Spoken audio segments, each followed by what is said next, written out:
This is a day I've been looking forward to for 2.5 years.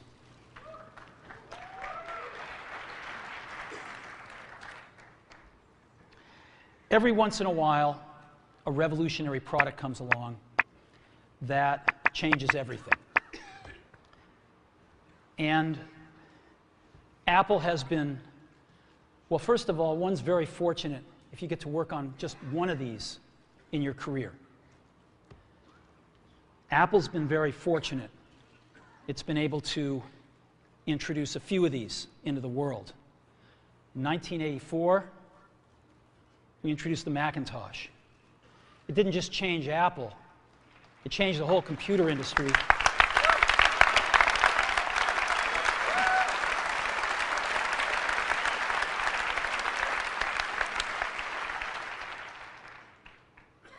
In 2001, we introduced the first iPod.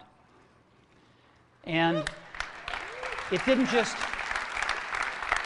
just change the way we all listen to music. It changed the entire music industry.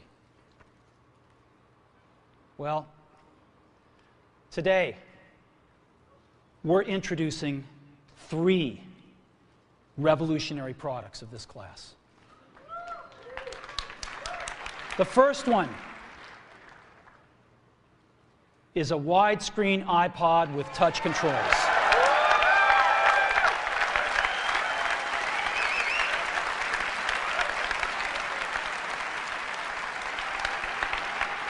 The second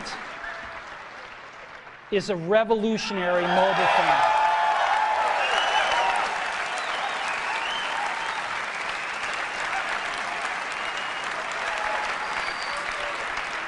And the third is a breakthrough internet communications device.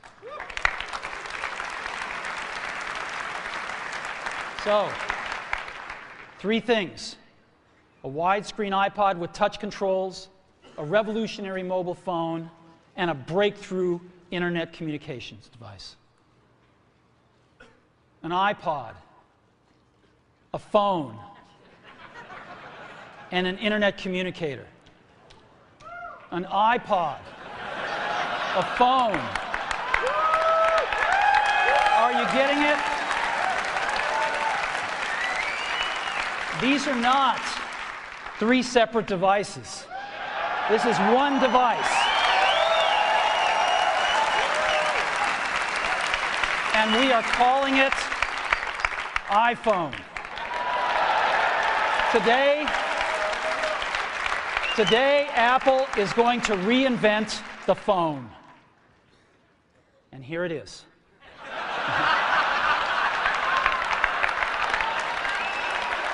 No. Actually, here it is, but we're going to leave it there for now. So, before we get into it, let me talk about a category of things. The most advanced phones are called smartphones, so they say. And they typically combine a phone plus some email capability, plus they say it's the internet, sort of the baby internet, into one device. And they all have these plastic little keyboards on them. And the problem is that they're not so smart and they're not so easy to use. So if you kind of make a Business School 101 graph of the smart axis and the easy to use axis, regular cell phones are kind of right there. They're not so smart and they're not so easy to use. But smartphones are definitely a little smarter, but they actually are harder to use. They're really complicated. Just for the basic stuff, people have a hard time figuring out how to use them. Well, we don't want to do either one of these things. What we want to do is make a leapfrog product that is way smarter than any mobile device has ever been and super easy to use. This is what iPhone is. Okay? So, we're going to reinvent the phone. Now, we're going to start with a revolutionary user interface. Is the result of years of research and development. And, of course, it's an interplay of hardware and software. Now, why do we need a revolutionary user interface? I mean, here's 4 smartphones, right? Motorola Q, the BlackBerry, Palm Treo, Nokia E62, the usual suspects. And what's wrong with their user interfaces? Well, the problem with them is really sort of in the bottom 40 there. It's this stuff right here. They all have these keyboards that are there whether you need them or not to be there. And they all have these control buttons that are fixed in plastic and are the same for every application. Well, every application wants a slightly different user interface, a slightly optimized set of buttons just for it. And what happens if you think of a great idea 6 months from now? You can't run around and add a button to these things. They're already shipped. So what do? It doesn't work because the buttons and the controls can't change. They can't change for each application, and they can't change down the road if you think of another great idea you want to add to this product. Well, how do you solve this? It turns out we have solved it. We solved it in computers 20 years ago. We solved it with a bitmap screen that could display anything we want, put any user interface up, and a pointing device. We solved it with the mouse, right? We solved this problem. So how are we going to take this to a mobile device? Well, what we're going to do is get rid of all these buttons and just make a giant screen. A giant screen. Now, how are we going to communicate this? We don't want to carry around a mouse, right? So what are we going to do? Oh, a stylus, right? We're going to use a stylus. No. No. Who wants a stylus? You have to get them and put them away and you lose them. Yuck. Nobody wants a stylus. So let's not use a stylus. We're going to use the best pointing device in the world. We're going to use a pointing device that we're all born with. We're born with 10 of them. We're going to use our fingers. We're going to touch this with our fingers. And we have invented a new technology called multi-touch, which is phenomenal. It works like magic. You don't need a stylus. It's far more accurate than any touch display that's ever been shipped. It ignores unintended touches. It's super smart. You can do multi-finger gestures on it. And boy, have we patented it.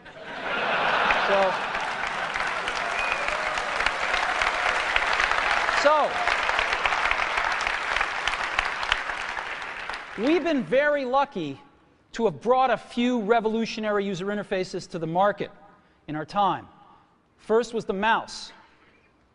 The second was the click wheel. And now we're going to bring multi-touch to the market. And each of these revolutionary user interfaces has made possible a revolutionary product. The Mac, the iPod, and now the iPhone. So, a revolutionary user interface. We're going to build on top of that with software. Now, software on mobile phones is like baby software. It's not so powerful. And today, we're going to show you a software breakthrough. Software that's at least 5 years ahead of what's on any other phone. Now, how do we do this? Well, we start with a strong foundation. iPhone runs OS X. Now,